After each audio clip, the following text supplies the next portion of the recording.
Bienvenue dans votre émission Selon toi. Na émission na biso ya lelo Selon toi, toyambi mwana na Nzambe. Soki na bi mwana na Nzambe po ezala batei, ezala ba oba vanda kabaza koyoka, biso nyonso de l'ensemble tali ba na Nzambe. Alors, lelo na yambi moko na bana na Nzambe. Oyo asutenaka musala na Nzambe, oyo alingaka musala na Nzambe. Oyo na nzela na ye Nzambe apambola basali ebele na nzela ya oyo toyambi lelo. Kombo na ye Mama Odette Kiasi. Mama Odette Kiasi toyambi ye na émission na biso na ye nde tokoyeba kosolola mituna oyo tozwaki comme d'hab. Ezalaka malamu mingi koyamba moko na bana Nzambe oyo aza na connaissance oyo ayebi mwa eloko pona koyanola bandeko oyo bazana na molili. Alors toyambi Mama Odette Kiasi na émission na biso yende tokosolola lelo. Bonjour Mama Odette Kiasi. Bonjour Papa Achille. Mama so kolo mwa makasi po bato baza kolanda ngana yo bayoka penza mongongo ya Mama Odette. Bolimbisa parce que alobaka makasi mingi te, mais pona bino akosala mwa makasi ya koloba ya komatisa mongongo. Mama Odette Kiasi toza na esengo mingi ya koyamba yo. Nayebi te soki ozana un mot pona ndenge toyambi yo na chaîne na biso le collège des saints. Merci Papa Achille.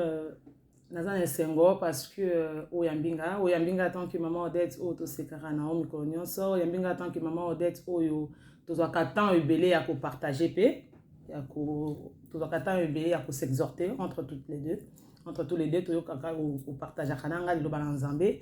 Et eza esengo mpona nga ntango olobi na ngai ke okoya koyamba ngai lelo po poser nga ba question oyo yo namonaki ndenge naboya te parce que eza pona ko édifier mwana na Nzambe moko selonga po ebisaki nga ba question na ezali selon yo, donc selon ngai na komeka koyanola mwa muki onga na yebi ya selonga na bato bakoyeba na kolanda biso. Amen. Vraiment Nzambe azwa lokumu akumisama po ete mingi baboyaka ba invitation ya boye. Mingi soki tolobi ke tokoyamba yo vraiment mingi bakimaka parce que azoyeba te akoyanola nini. Mais mama vraiment na pete nyonso andimaki po akoka po aider moko na biso na explication o nini akopesa lelo. Sans plus tarder, Mama Odette toyambi yo. C'est vrai ngai na yebi yo malamu Mama Odette. Mais bandeko o bazotala ngai na yo ba yebi te qui est Mama Odette. Mama Odette azali nani? So ko se présenter bato ba yeba yo na bozindo. Merci Papa Achille. Nga kombo nanga Mama Odette Kiasi, c'est mon nom de famille. Donc nazali mosali na Nzambe, naza mwana na Nzambe oyo yamba Yesu Masiya lokola mokonzi pe mobikisi. Yango na tobengami bana na Nzambe po moto nyonso ayambi Yesu Masiya lokola mokonzi pe mobikisi abengami mwana na Nzambe. Nazali mosali na Nzambe oyo aevraka pe na kati ya lingomba na ye, na lingomba na ngai oyo ezali l'église La Louange. Na evraka kuna en tant que responsable ya presse. Na église Nangai, na evra en tant que maman ya Ekodi, mais ce qu'on a comment pour evrer, vous savez quand on arrive à avoir beaucoup des enfants, des fois battant et comme un peu compliqué. Et na Ekodi, tous en abasseur muso bazwa relève, on a comment pour evrer na ministère ya presse na kata lingomba Nangai. Amen. Bisonyen stolandi ndenge Mama Odette ayanoli azali moko na bana Nzambe, moko na basali. So na basali donc azali vraiment une femme engagée na musala ya Nzambe. C'est vrai ba o ba yebi likamuni o nazali koloba. Mama Odette Kiasi lelo vraiment to pesi Nzambe merci po ondemelaki biso to koma epai na yo. Pe okwa koyanola na mituna oyo bana na Nzambe bele. Ngai na yo peut-être to mituna ape mituna yango, mais ba réponse to zwaka te ou bien to za na ba réponse mais ezali un peu ya kokokate. Alors nanzela ya mama akosunga biso nanzela molimo mosantu koyanola na toko éclaircir na ba question oyo toko tuna ye. Mama Odette Kiasi, c'est vrai batu bamoni ozali mosali na Nzambe engagé. Oui, mais Maman Odette Kiasi abotem pe na libota. Maman Odette Kiasi abotem na libota ya ndenge nini? Soki okokiko yebisa biso to yeba. Merci, Papa Achille. Maman Odette abotami na famille ya bana 9. Biologiquement, na famille ya bana 8. Par adoption, bana 9. Parce que maman n'a pas fille adoptif. Donc, na botami na bana libota ya bana 9. Na libota ya bana 9, wana toza bana 5 ya basi. Donc, une oyaza adoptif. Na 4 garçons, pardon. Toza 9, 4 garçons, 5 filles. Biologiquement, 4 filles, 4 garçons. Maman Odette abotami na liboto eza na bana nzambe, naza na yaya nanga moi ça serviteur de Dieu, ba sœur nanga mibale ya mikolo baza ba servante de Dieu. Et puis naza na yaya nanga moko mobali aza pasteur. Donc na botami na kati liboto ya bana nzambe, maman nanga zalaki maman catholique, maman légionnaire. Bon papa nanga zalaki okinde église. Papa nanga na tikali koyeba ina lingomba ta moko te akufa kipe na zaki mwa mukie mais atikalaki ko evre na lingomba ta moko te mais c'était un bon papa. C'était vraiment un bon papa. Maman nanga zali ensemble dans l'église catholique. Ti et sika ya kufia zalaki ka en église catholique. Na libota nanga naza na basali ensemble.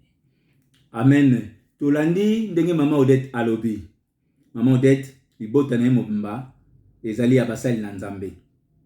Donc ndeko na ngai soki nzamba basali ope grâce et ozwi ngolu oyo Maman Odette azwi ekozala vraiment bénéfique pona yo. Parce que kozala na libota na basali na nzambe ezali ngolu moko na yebisi yo comme pas possible. Okoko na yebite tokoko mesura mo ndenge nini.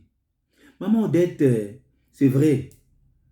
Olobeli biso libota na yo. Olobeli biso mosala yo salaka. Mais Maman Odette est-ce que tozo bengo ka Maman Odette azali marié, azali célibataire, maman ya bana to nini? Libota na nzambe bayoka. Bayeba. Merci, Maman Odette Azali mariée. Na papa Eric Jinda. Maman Odette Azali maman. Il y a 4 enfants. Maman Odette Azana bana mibali misatu. Azana mwana mwasi moko. Voilà. Moi, biologiquement, nazana bana misatu. Olonga na boti. Et puis, nazana mwana moko mobali nanga boti qui est aussi mon fils par mon mari. Donc, Maman Odette Abala, na papa Eric Jinda. Azana bana misatu. Et le premier aura 14 ans bientôt. Et puis voilà, le dernier, il aura 3 ans. Ah, Nzambe azolokumu. Inomoko bolandi. Maman Odette azali mariée. Na papa Eric Jenda. Donc, ye oyo asimbeli biso mama. Po ete na yebi vraiment maboko ya mosali na Nzambe. Ndenge nini oyo ezali. Nzambe azolokumu. Toko trene mingi wana te. Mama na likamu na biso ezali mituna oto yeli. Mama Odette na momeseno tozwaka mituna. Mituna wana kaka bino basali na Nzambe nde mutu boko akolimbola biso yango. C'est vrai. Mosali na mosali azana ndenge na ye alimbolaka. Yango moniti na émission na biso to bengi yango selon toi. Na yebi ete ba réponse nyonso eutaka kaka na Biblia, mais elobeli ya mutu ezali selon ye. Parce que okoko tirer réponse na Bible, mais elobeli obakisi pe mayele na ona kati. Kamo to bengi selon toi. Maman Odette, question na biso ya liboso etuna miboye. Est-ce qu'un serviteur de Dieu peut exhiber la danse dans une fête? Tomonaka tokendaka na ba mariage, tokendaka ba anniversaire, tokendaka ba bisike belé. Mosali na Nzambe ba bengisi peye. Est-ce que mosali na Nzambe na na droit ya kokata makinu, ya kobina danse tozo ba danse mondain. Danse na biso ba na Nzambe te, mais danse mondain o to benga musique profane. Est-ce que un serviteur de Dieu aza vraiment na droit na makoki wana? Ete ameka pe ko ningisa mwa nzoto na ye. Na isika oya esengo babengisi ye. Et selon yo, olobi nini mama? Merci papa Achille. Mutuna na oyo ezali na oya no lango selon ngai. Parce que mutuna no ezali soki serviteur de Dieu akoyi ko bina na fête. Oui. Oyo babengisi ye soki ba nzembo oyo ezo monda. Oui, et par exemple batie Madilu o batie Bolimbi sangane na otanga bakongo baza bandeko na biso, baza basatana te. Batie Madilu, batie Kofi, batie Jibeto, ba onyo so biso to yebi wana. mutuna esika wana ezali papa Achille. Nga na ko répondre ngo poso to lobi banzema mokili ata ya nzambe to betaka moto bina ngo na mokili. To kele na ba fête, to na libanda ba fête nyoso beta marebi na mokili. Personnellement na conviction nanga papa Achille na bina nanga ba chanson mondaine. Ça c'est ma conviction et ma foi personnelle. Amen. Après na bana na nzambe soki na weko yanola na motuna oyo ba bengisie na fête abina ba danse o ezali ya mondain. Papa eloko ekomaka lisumu soki na kati ya koyeba ya moto ayebi ki eza lisumu. En tant qu'un serviteur de Dieu, po eloko estindaka moto abina asepela eza maloba oyo nzembo ezoko loba ezoko kota kati na ende ezosala ye abina. Omoni papa Achille. So to bitu bandoko loba lelo bakoma koloba peke basali na nzambe basimbaka bakisi po banzembo na bango bayoka basala boye. Et empêchaka biso te to bina yango. Mais na kati wana eloko ni esepelisaka biso eza maloba. Tango tolobaka ke ba chanson mondaine. Ba chanson mondaine wana to mona te mutazo azoloba ba chanson nyonso banzembo nyonso ezalaka te mutazo yemba diable diable azolokumu diable akumisama diable boy. Non.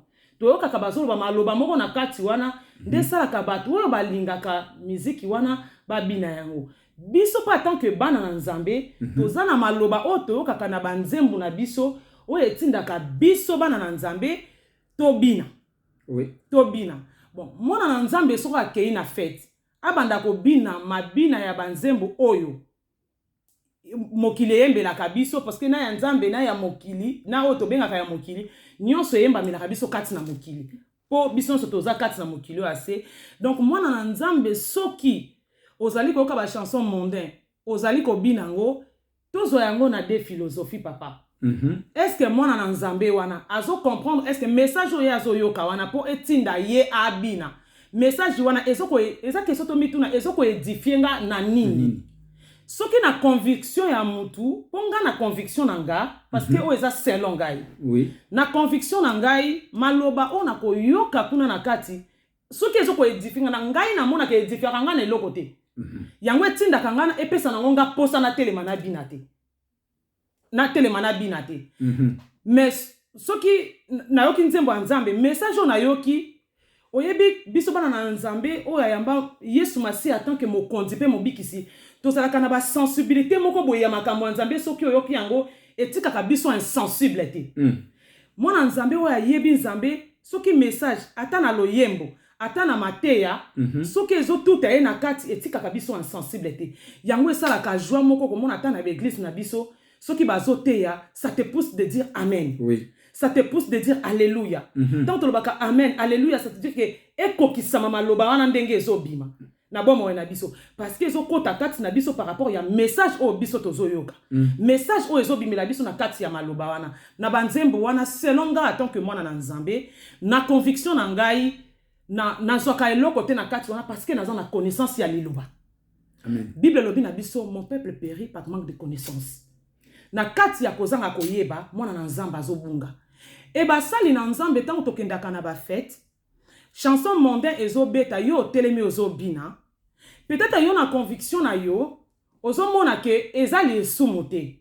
Mais des fois dans la vie papa Achille eza lokola biso ba maman des fois tu as envie de faire quelque chose au penser ah est-ce que kozala pona bana nanga peut-être na sali kambo eza mabe hein pona mobile nanga soki na sali eza mabe hein mais nga peut-être na za na posa na sala ngo mais natali soki na sali yango mais peut-être pona bana et ko sala mabe likambo so na sala ngo lelo lobi nango pona bana na ngai est-ce que tango bakoyoka est-ce que tango bakosala boy eza lokola biso bana na nzambe tango lingo sala likambo wana fo mituna est-ce que bana na nzambe obaza na sima na ngai tango bakomona na bana na biso bana na nzambe to yambi Yesu lokola mokonzi pona mobikisi mokonzi pe mobikisi na biso toza na eloko moko foto yebaka epa na kati na biso eza ke to lingaka kozala occasion de chute ya bato bayebi nzambe makasi te.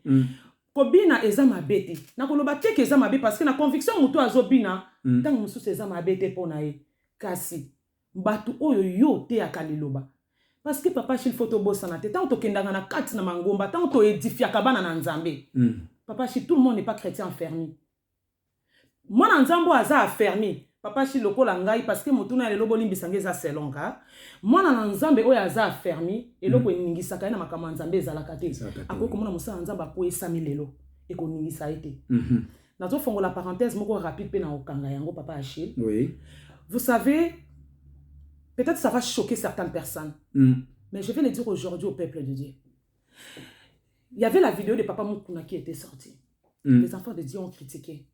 Peut-être j'en fais partie du début de la vidéo à critiquer Papa Mukuna. Évêque Mukuna. Mais, et comment il y a un moment moko, et là, comment il y a un kingaï. Na moni sou pour la deuxième fois batinde linga vidéo wana. Na kati ya WhatsApp nangai. J'ai regardé, j'ai demandé pardon à Dieu. Parce que tant on attend qu'il y a un liboso, nga na beti sama ki libapu na lobaki en tout cas ba sali na nzambe vraiment. Pour un toro que nzambe son était na niveau. Peut-être na yima ki na bi c'est un mauvais serviteur de Dieu, un serviteur de Dieu ne peut pas faire ça. Mais en tant que chrétien, tant on deuxième vidéo na yel sousou. Na koka ipe ko tala ngote. Mais na comprenez parce que moi d'habitude je rejette ce genre de vidéos. Na koka ki pe ko tala ngote, eza parenthèse na fongoli pe nazo kanga. Mais na kota ki nata la vidéo wana. Beaucoup de gens, je suis sûr que ba misusu ba kozo occasion ko tala vidéo on a biso émission na oya lelo. Peut-être ba kozonga na vidéo wana peut-être ba ko kanisa pe. Moi j'ai regardé les genoux de Papa Mukuna, ils étaient noirs. Ses genoux étaient noirs. Ça voulait dire que c'est une personne qui prend le temps avec son Seigneur. Afuka makama bolongo ni pa nzambe eloko wana na lobi ngamoko na ngamoko yelenga na lobi nzambe toujours critiquer maza musala nzambe akui. Et pour arriver à cela, faut être un chrétien affermi. Yakuluba à son serviteur il est tombé. Il était tombé son serviteur. Wana ya musala ya nzambe parce qu'apé ça kan nzambe tanaye mabolongo nzaki akuyita. Na kangi parenthèse wana.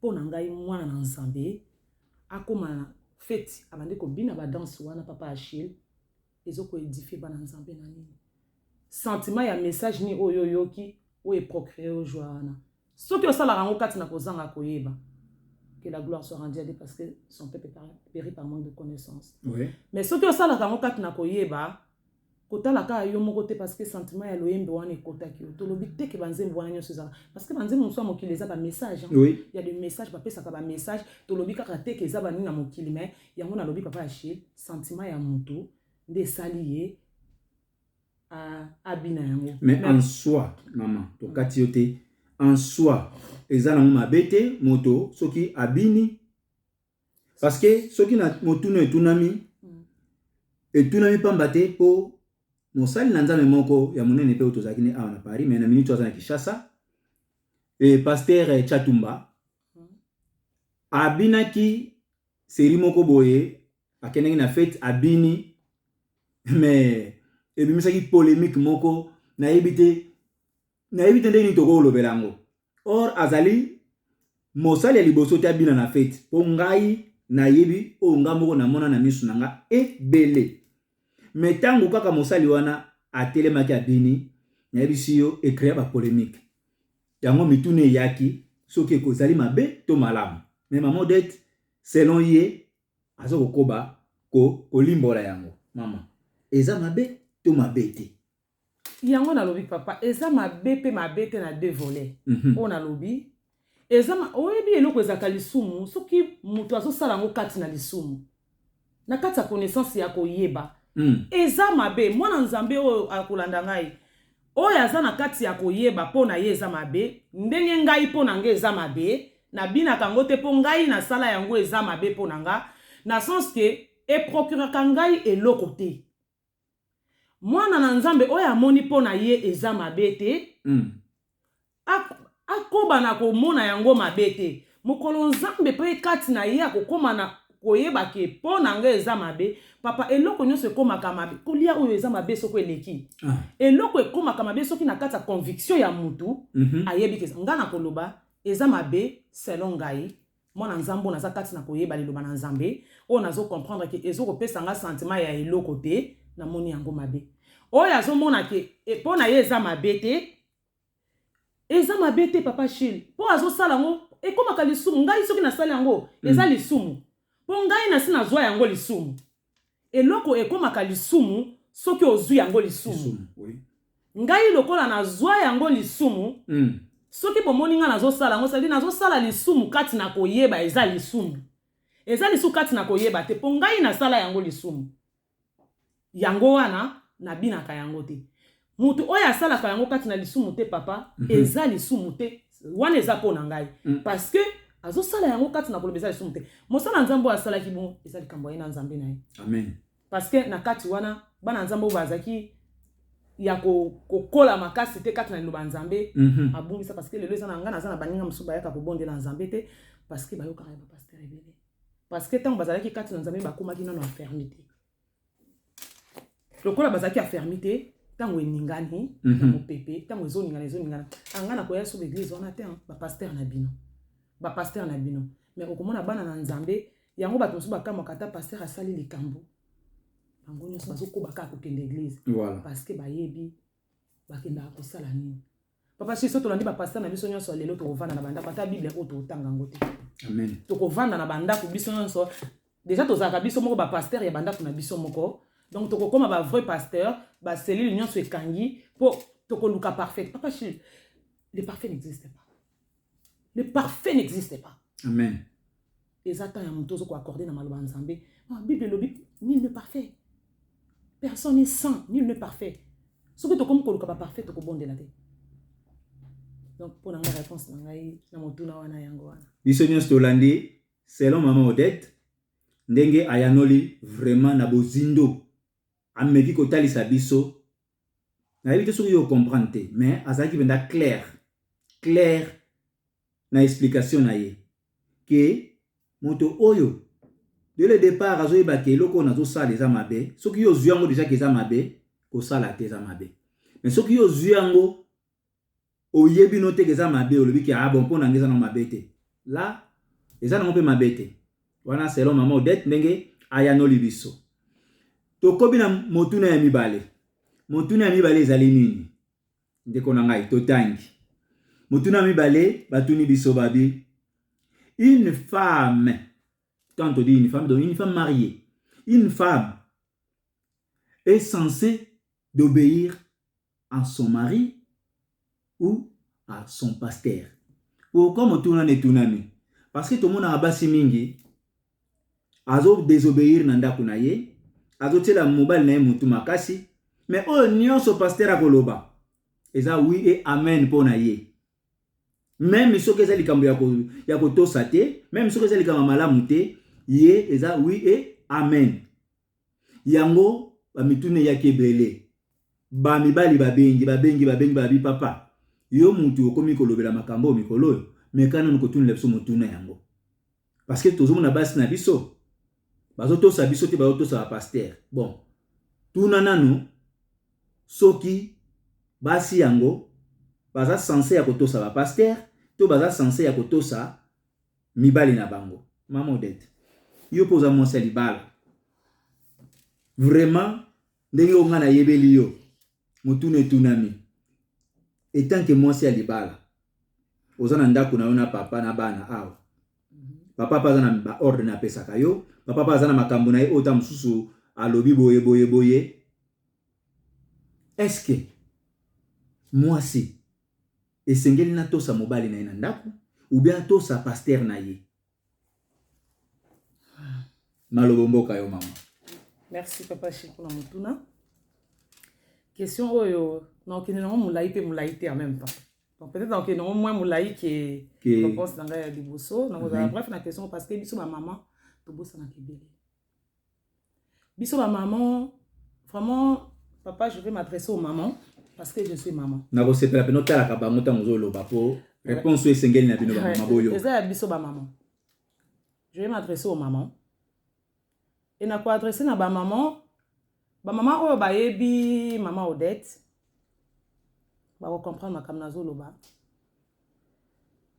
personnellement j'obéis plus à mon mari qu'à mon pasteur et ça je vais le dire aux mamans obéissons à nos maris respectons nos pasteurs il y a deux différences oui. Deux catégories j'obéis à mon mari mais je respecte mon pasteur to confondra biloko wana mibale te ba maman Parce que lelo papa Achille, biso ba na Nzambe, ba pasteur ba kosi ba mama trop. Parce que ba mama to zalaka sensible. To linga makambo esepelisaka biso plus que le papa. Biso so okena ba ngomba na biso to zalaka plus que bino mibali ya. Plus les mamans on est trop sensibles.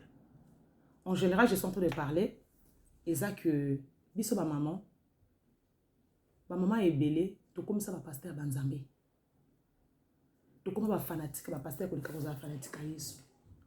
Pon na lobi to za ba fanatique ba pasteur ko leka Yesu. Ko leka Yesu. Pourquoi? Parce que to za kana ba identité cachée moko ya biso papa Achille. Na ko za na ndako na nga na mobali na nga na entourage na ngai. Naza na façon moko ya kozala o ezali ke tango naza na mobali na nga naza très différent. Na tosaka mobali na nga te, na kipaka mobali na nga te ata na kolia, ata ngo sokola elamba. Donc mobali na nga aza lokola étiquette. Na kilo ata ya ndambo te liboso na nga. Mais soki na bimi liboso ya bana Nzambe. Naza na identité moko mutu eza mwa pasi soko aye na ndaku na yo. Soki akomi devant mosala Nzambe devant pasteur. Pasteur, oui papa. Pasteur, oui. So na wemba basala Nzambe, c'est tellement différent chez moi. Soki na so yemba pasteur na nga na ndaku naza une autre personne. Mais soki naza liboso mobali na nga naza une autre personne. So naza na mobali na nga c'est notre quotidien de tous les jours, ça peut pas être pareil. Soko yambi mopaya ou recevoir mopaya ndeka ba recevoir mopaya. Maintenant comme plus qu'obéir na pasteur na nga ki mobali na nga ba maman tout ça très attention côté wana. Ba pasteur bazo ko sa biso trop. Ba ko sa na lobi ba sala Nzambe nyonso tout. Oui. Mais biso ba maman plus souvent to kindaka na sentiment trop ya ba pasteur. To za na ba identité moko to bimisaka na l'église. O to zala na ngote na papa chilinga identité. O mondongo mona kanga yo yebi ngai ndenge na zala kana ngaso na zana bino. Moi je suis comme ça même à mon église. Amen. À mon église ba benga nga déjà maman sociale. À mon église, bah, il y a tout le temps, ambiance tout le temps. Mon papa, mon pasteur, je le respecte, mais là-bas, il le sait que je le respecte. Ouais. Je l'aime beaucoup à mon pasteur parce que c'est mon papa. Mais moi, je n'ai pas peur de mon pasteur. Il n'est pas mon Dieu. Pasteur Azanzan Benangate. Pasteur Azan Moutuloko Langa. Maman, Tobo Sanakate. Et Zalakana Bilo comme sous biso to banga akosala peut-être banga sala on a facilité. Amen. To zakana makamu sous yote opérateur na kosala ngote. Les sous-moté pardon Zambena sauté yango. Mais un sous-pasteur a ça on a facilité. Mais biso quoi tout le monde a kabatele mon kaliboso wana to comme ça bango banzambe plus que même mobile na onko. Mutu muso mama mbana na nikite na église. Na kena na pasteur. Na keli kama bona pasteur. Na mobile na onko na ndako. Bible et lobby, tu ne peux aller servir ailleurs si tu n'as pas servi chez toi. Okoki ko pesa libanda te soki kati de pa na yo zo pesa te. Maman pa na yo mobile no lobi sala bo na no sala yangote o prière à semaine heure e koki fo kende ya mobile no na no salite o koki ko sala ya mobile na ote po kende Nzambe azakunda te kesa le lokote. Amen. Parce que libala wana Yesu masi am tapesa kiwango. Amen. Parce que mobile yo zo boya ko obéir. Ozo quand il faut obéir pasteur. Soki mobile ana cho libanda ata pasteur akozwa mama pasteur te. Soka sana mwasi na soki ezali kamane ko sakano ako continuer ka ko bimaka na obongo akokomisa mama pasteur te. Oko bebisa libana to moni bana Nzambe belé lelo. Ba bebisa mabana na bango likola ko beye ba pasteur plus que mibali na bango. Tango libala ekufi. Ba pasteur ba pesa bango mabala te. Ba tikala bongo ba koma ba femme seule, ba koma ko lela lelo to koma ko mona koma ko luka frère moko abala yo mutu moko abala yo alors que zaki na libala na yo ya malamu. O tikaki yango pona pasteur. Pona pasteur moko. Ba maman l'obéissance ils en amibal na biso le respect au pasteur. Ozo ko obéir pour ozo respecter mobile na yo mais ba pasteur to respecta ka bango tant que basa na Nzambe o ba pesa ka biso lilobo ezo ko lisa biso na kati na Yesu Masia o ezaki na we ko za la problème moko na moniki ngana mobile na nga peut-être boye je peux aller le confier à mon pasteur mais t'as la pasteur ni yo ko ne ko confier ba problème na yo. Ne va pas te confier à un pasteur auquel on dit que le boy ko pas maman pasteur obete non pas maman moko na gauche maman moko na droite. Papa n'a se confier à ma pasteur. Amen. Moi, ça va peut-être choquer. Mais moi, mes problèmes de couple, je ne me confie pas au pasteur. Et ça, les mamans, nous devons faire très attention. Très, très attention. Papa, il y a ce que nous confions les camarades parce que ça pasteur plus que mon bain. Non. Papa, est-ce que tu sais à quel pasteur tu vas te confier? oyebi papa nini oyo soki ndokoloba makambo ya couple na yanda papa ngana se confia kate. Même mon pasteur là où il sait s'il va suivre cette émission ou pas, il sait que je me confie pas. Na se confia kana même makambo ya vie de couple nanga. Oye lekinga na mobile nanga ezo mate ezo kita, ezo sala boy, ba genou nanga papa. Amen. Ba genou nanga na se confia na ba pasteur te. Na se confia kata na pasteur moko te likambo couple nanga. Encore, je peux me confier à ma sœur, dans una sœur aînée nanga za mokolo, des fois des petits problèmes, j'en bane ta likambo boy na Odette, tu vois, boy, après c'est moi conseil. Aza yaya nanga, souki na libota nanga. Amen. Mais ba pasteur, na conviction nanga papa, là aussi tu vas me suivre, tu le sais. Je ne me confie pas à toi de ma vie de couple, parce que ma vie de couple, les autres concernés ngai, mobile nanga, zambe na lo. Moi nzambo ayebi ko buka ba, ma maman, nzamba yo kakambisu. Moni ma misu ya ba mama. E nzamba kokaka mama lela te. Mama o aye liboso na nzamba kokaka kotika ya lela te. Apiaka toujours eyano. Tango zana makambo na yo ezo kita ezo mata, buka mabolongo epa ya nzambe. Moi, j'obéis et je respecte mon mari. Le pasteur, je le respecte, mais pas plus que mon mari. Parce que nga nazalaki na lingoma pasteur apala kingate. Amen. Nga mobile nanga tanga ba billet, je peux pas le dire les gens bozala papa china libala nanga boyebi, je ne peux pas le dire ici devant les caméras. Pasteur te mutaki opesi nanga bonga libala. Ezaki mobile nanga. Mobile wana oya respecter na miso ya bato. Na miso ya libota, akangi yango na likolo, zamba akangi yango na se. Obéir est plus que ton pasteur.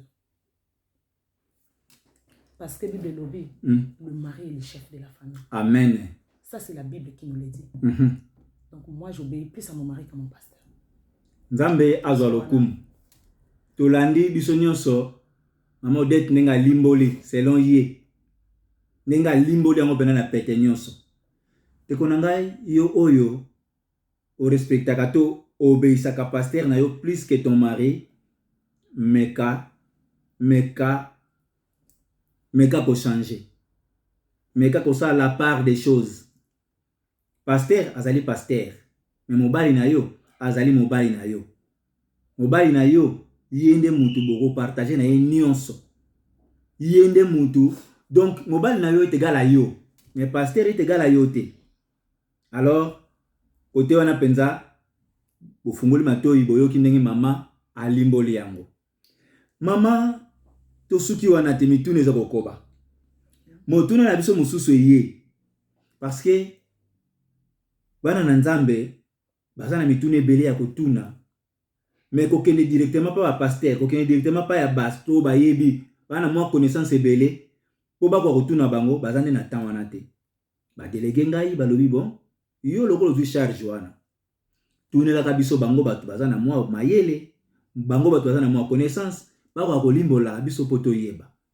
Motune tuna mi boy, est-ce qu'un serviteur de Dieu peut être, bon, tu utiliser terme oyo manger nde biso to benga ngo na lingala ke mwana na nzambe mosali na nzambe, est-ce que bakoki kolia ye vraiment et pas bandoki de to mona ke to yoka ba sango belé o mosali wana balia ki bandoki balia ki mais ya za pasteur bandoki balie koma. Donc motuna na so tellement to tuna ngo mingi bato abi non Luka ba oyo bazana mwa connaissance ba meka olimbola biso to yeba soki mosali na nzambe bakoki kolia ye. Maman, selon yo. Papa Achille. Oui maman. Selon ngai et puis selon ngai na kosenga na nzambe za selon bato nyonso. Amen. Amen. Déjà pour na koloba na bato nyonso ezaki saka na lia mutu te. Bana nzambe sika tozali to yeba ki satana aliana mutu te. Amen. Ezala mosali na nzambe. Papa Achille, papa na biso atuni ngai ngabenga ka enseignant. Atuni ngai soki mosali na nzambe bakoki kolia na bandoki. Mais nga na soki kana mosala nzambe te na mutu nyonso. Ndoki alia ka mutu te. Je fais partie à bateau balbaka ndoki alia ka mutu te, c'est la connaissance ya makomi. Hein? C'est la connaissance ya la Bible. Ndoki alia ka mutu te. Pourquoi na lobi ndoki alia ka mutu te? En général, et encore à combien plus forte raison na mosala nzambe. Ndoki ayebi nde a okoka kolia mutu te. akoki kosala nyonso akoka kolia motu te parce que mystère ya pema ya bomo ya motu nzambe akoki kopermettre batouche âme na yo nzoto na yo batouche yango kasi molimo na yo bakosimba te. Amen. Kaka na basali na nzambe te. Oh mutu akufaki baliaki ye. Oh baliaki ye. Bana na nzambe to longwa to comprendre Bible to tangaka. To comprendre. To zonga rapenza. Moi quand j'ouvre la Bible, je me dis Seigneur, c'est écrit selon Jean, c'est écrit selon Paul, c'est écrit selon Deutéronome. Je me dis Seigneur, fais-moi comprendre selon moi. Parce que là, quand on parle de selon, les selons ont toujours leurs commentaires, leurs sauces. Ceux qui n'ont pas été les solos, ils n'ont pas de sauce, ils n'ont pas de solos comme Kitoko. Il y a un des selons. Tant au fond, la Bible dit Seigneur, aide-moi à les comprendre. Selon moi, au travers de toi. Et ça, c'est moi quand j'ouvre ma Bible.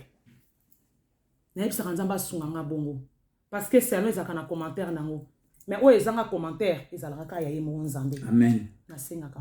Moi, Nzambe balia kaite. Ata mutu nyonso balia kaite na ndokite. Soki mutu akufi. Moi Nzambe to moi Nzambe te. Soki bakoti ba simba musuni na yo. Eke na molimo na yo ekei. Nzamba permettre. Parce que mystère ya pema ya mutu. Et ça personne ne peut ôter la vie. Si lui seul ne permet pas. Amen. Personne ne peut ôter la vie dans la vie d'une personne. Papa, oya sala likolo na se. Oya sali pema na bomo yozo sala ngana to vanda boye to pema. Na instant même, soka lobby a ôté ya yo yanga a ôté. Mais diable a koko ya a lobby a ôté, a kokité. Parce que mystère wana ezaka nzambe. Maman na katité. Donc ezaka rapona basali na nzambe te, ezaka pona bana na nzambe te, même ba oyo ba yibi nzambe te donc bakoko lia mapa bandokité. Ata ba oyo ba yebi nzambe te papa, diable sakana kana nzoto ya mutu. Amen. Diable ko papa tomuna ka mutu msu abela ndenge bele. Atelemi boso ko témoigner na leki na makambo boye. Na leki na boye. Mais lokola nzambe alobaki te. Papa, bison son ase na moi oyo toya na mission. Amen. Et si kanyon son mission na mutu akenda kande si kan mission na esuki. Toko okufa bison son na maladi moko te na bandenge moko te na nzamba sala mutu nyonso akokufa na ndengo ya sala akufa. Ba kunyata mususu na mutuka, mususu alali kaka la mokite, mususu asali AVC ke na sa AVC, mususu asali boya. Papa, wana ngonga na ye eza lokwa tozu bison tozu kita na terminus mon côté. Amen. Oya kokita awa, oya kiti awa, oya opa koma na terminus. Ya ba suki wana pe ba kiti bakomi. Bana na nzambe toyeba ke satana asimba kanzoto ya muntu. Akoki ko sakana na nzoto na yo, obeli nzoto ningani to mona nzambe obiki. Ba maladi mususu mona pena ye penza ko akomangi na suka toyebaki kaka ke ye penza azokufa na ye. Makufita leki liboso a témoigner. Amen. Atakutu bana oto mona ka atakutu na bana nzambe te. Ata bato ba yebi Yesu Masia te. Tango abele akufi pete abiki. Ata ye ko témoigner te. Te mission na nzambe na esilité. Amen. Azana atana ya repentance, azana atana ya nzamba zotikela nzamba yebi pourquoi zotini. Bato mususu bazalaka ta mona nzambe te abele abiki. Nzamba atiki peut-être pas en repentance, akoma peut-être pasteur, abanda ko sunga bato, abanda ko te akaba to ndenge non. Mutu mususu nzamba atiki kaka parce que akozala un jour kana la bénédiction a mutu moko boy. Amen. Yango nde le Seigneur atiki avona na bomo ayebi ke na sima na ye eza na bato moko boye fo ba sunga mesika wana. Papa, pour ne pas se jeter de fleurs, moi il y a pas longtemps papa yo yebi na otape ko sala crise d'AVC. Oui. Yebi na otape ko louper na crise d'AVC. Na vandaka boye na koya na perda connaissance de l'autre côté, vraiment j'ai fait une crise d'AVC. Na kufa ki peta. Ba médecin bazoka moi, comment ça se fait? Naza normal, ma beaucoup côté, ma coloté, mon côté. Ça a étonné le médecin. Balobi, avec tout ce que au sali matière fécale sur toi, au sali pipi, au pète connaissance, au yébité, ba pomper, ba yé, tout machin. Et les loups en bonne santé. Mais le Seigneur ne voulait pas. Pourquoi? Parce qu'il y a des gens qui ont fait les mots. Ils ont besoin.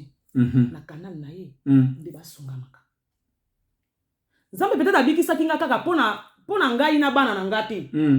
Parce que nzambe abiki na ko la canal la bénédiction ya bato moko quelque part. Amen. Ça c'est mon témoignage, je n'ai même pas tout témoigné. Ça viendra après dans ma mission peut-être. Mais nzambe abiki sa bato mususu. Au moins eye pena masumu ebele boye penza abeli ti abiki.